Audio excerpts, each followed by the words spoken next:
So here's the story so far. The year's 2015 and Audi is on top of the mid-size SUV sales charts with the reliable Q3 serving as a bestseller. Shortly thereafter, a facelifted version arrives and continues to be on sale all the way till 2020, at which point an international next-gen version has already surfaced. However, a pandemic, a semiconductor shortage keep the new Q3 from arriving as Audi prioritizes its electric models and other models like the Q7, and that takes priority.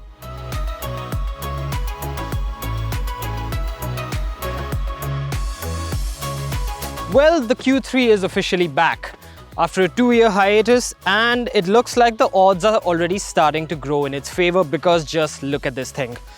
It's sharper, it's more agile, it looks better, it's grown in every manner that is significant. It's got a longer wheelbase, it's got more boot space. The shoulder line is now far more accentuated in the past. In fact, it kind of makes the old one look like a tool shed project. That's how good looking this is. It's even got this eye-popping orange, and in profile it kind of looks like a scaled down version of the Q8, which is exactly what Audi is hoping for. It's grown in every way that counts. In fact, even the formerly hexagonal grille has now grown additional 2 sides, making it an octagon, and honestly, if that's not a signifier of growth, I don't know what is. Except perhaps completely overhauled interiors, and I mean, inside the changes are even more dramatic than perhaps they are on the outside. Instead of the floating screen that you had on the dash in the past, which the Q5 continues to even today, you've got an integrated 10.1-inch infotainment touchscreen, 10.25-inch virtual cockpit system here. What I particularly like is the fact that they haven't gone overboard with the touch-enabled surfaces. So all the things that you're likely to interact with very frequently are all here in an analog format, which honestly makes a big difference, because when you're driving and you're looking ahead, you really don't want to just sort of be swiping on a surface that isn't tactile. And speaking of tactility, there is a lot of aluminium that has been thrown in here. I particularly like this all-new gear knob, but a lot of other elements are also now covered in aluminium. So you've got the outline of the screen here. Everything is very, very finely cut. Everything from the door handles, again, which happen to be aluminium. A dial that the MMI system used to have in the past that perhaps certain Audi buyers had grown accustomed to is no longer there. But nothing feels overwhelming here. It's just got the right number of touch-sensitive buttons. So you've got sat-nav, car functions, telephone functions, music, everything else that you need to take care of. Yes, wireless Apple CarPlay and Android Auto are not there, and that's a bit of a niggle, but it does have a sharper reversing camera. It's just overall, it's a more wholesome interior. It's got a very sharply cut steering, and there really isn't any corner that seems to suggest that, you know, Audi's missed a spot. It really is a very, very nice looking cabin with just the right bit of aluminium, piano black, leather, everything thrown in. And sure, yes, ventilated seats are not there, but it's not like the competition has it either. You've got a panoramic sunroof, as you can see, which has clearly become something of a staple for modern luxury cars. But there is a lot here that will surprise former Q3 owners who are looking to upgrade. As far as an entry point to Audi, which is what this car is, you know, it's got a lot going for it.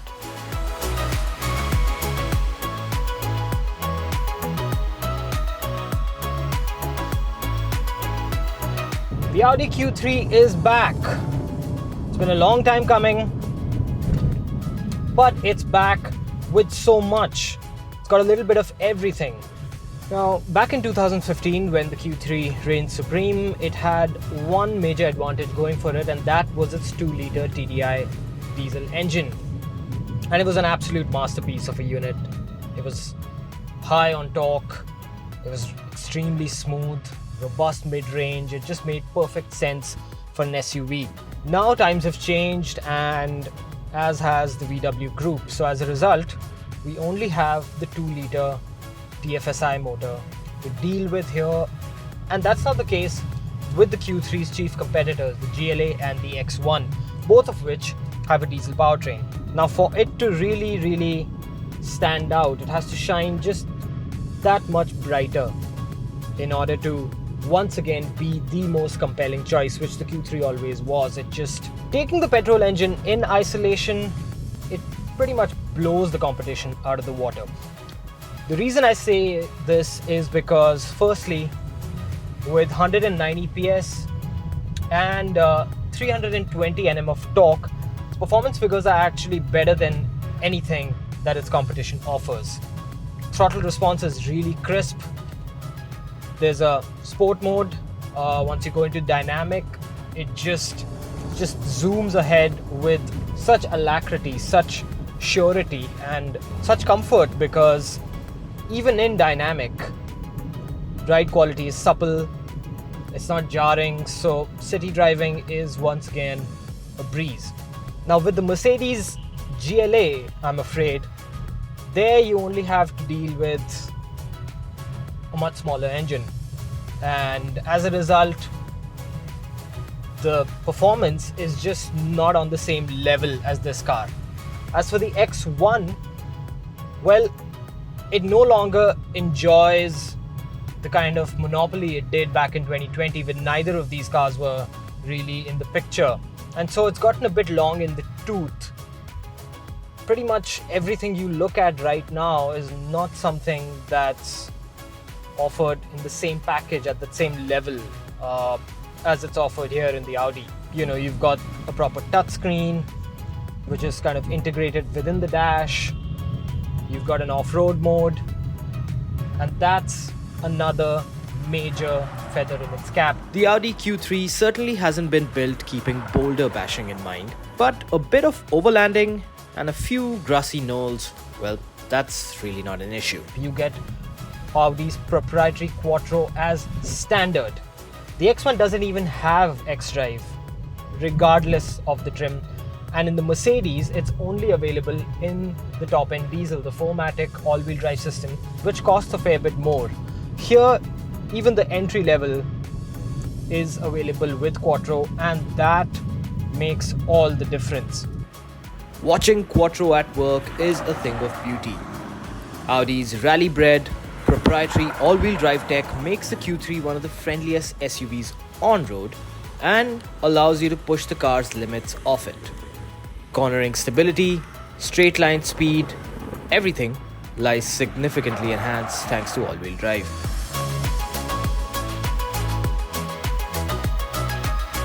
There is also, of course, the Volvo XC40, which, now having ditched the diesel, now comes with a mild hybrid petrol. And sure, the power figures, everything is nice enough, but the way this thing, which weighs just about 1700 kg, the way it performs, the way it just surges ahead, you just cannot match it in terms of performance.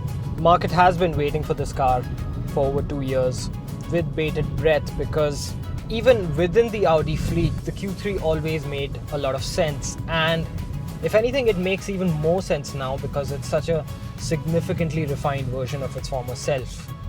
It's not just the fact that there's almost very little tying this design to the previous one. That was fairly plain, and you know, it was just straight lines.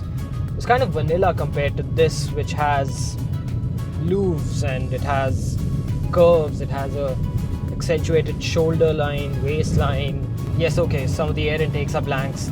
That's just something everyone likes to do, but on the whole, it looks pretty aggressive and nice. There's also a lot of storage room on the inside.